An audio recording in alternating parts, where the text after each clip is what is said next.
What's the kid with the lighter translate to in an automobile? A backfire. If it backfires and you don't have one of these in, your generator can go boom. But if you put this in, not only does it scrub the unwanted stuff out of the gases before it goes into your engine, it also gives you protection if you backfire so you're not blowing stuff up.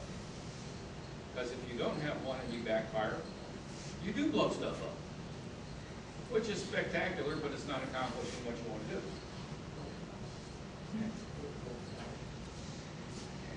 This one, a little different. This is slick. He made this out of a protective tube that goes around a fluorescent light bulb.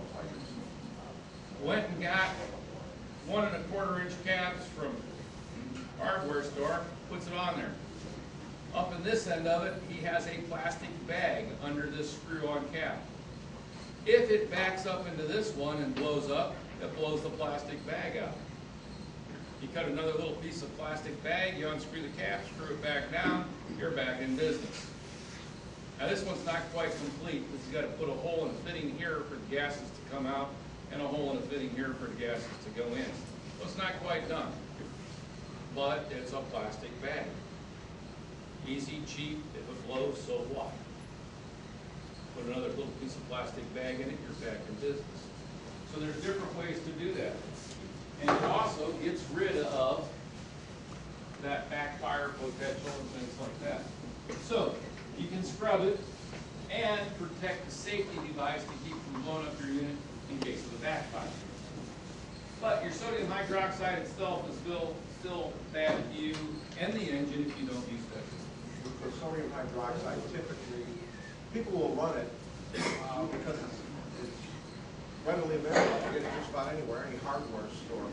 And the fellows that are running it now will typically use 2 bubblers, 2 scrubbers.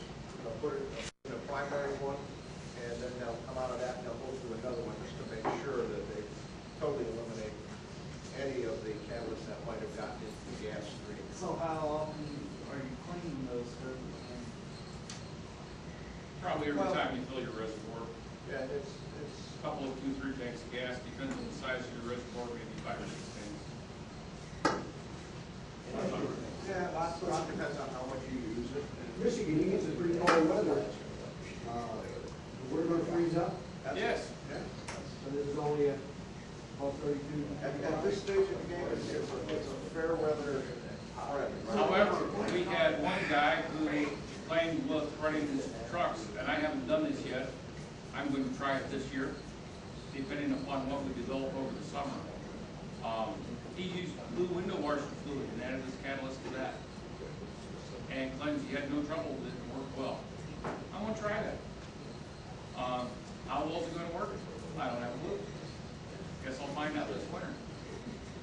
Yeah, he said not to use the washer fluids that have the plug additives and that. So the plain cheap blue stuff, minus 20 degrees. Pretty much. And I'm going to try that this year. Put it in the bubbler.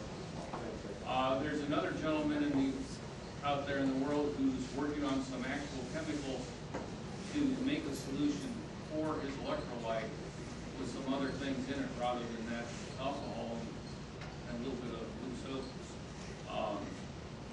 Hopefully by, he says July, we ought to have something. But we know how predictions go in the science world. So maybe he'll have something that we can add to it as an antifreeze by this year. And if not, I'm going to try the window washer fluid. Short of that, don't know. Anybody try RV antifreeze? Not yet. That's a possibility. Don't know what it'll do. But that's a possibility. Okay. The other one is potassium hydroxide. This is kind of hard to find. You got to go to an industrial supply or a chemical supply or something to get it. Well,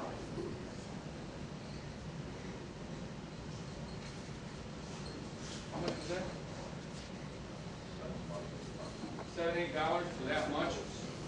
Guys, that's gonna last you, if you just build one unit, this is probably gonna take you for a year or better. I'm guessing. That'll last a lifetime. Yeah. Lifetime, a few years. Okay?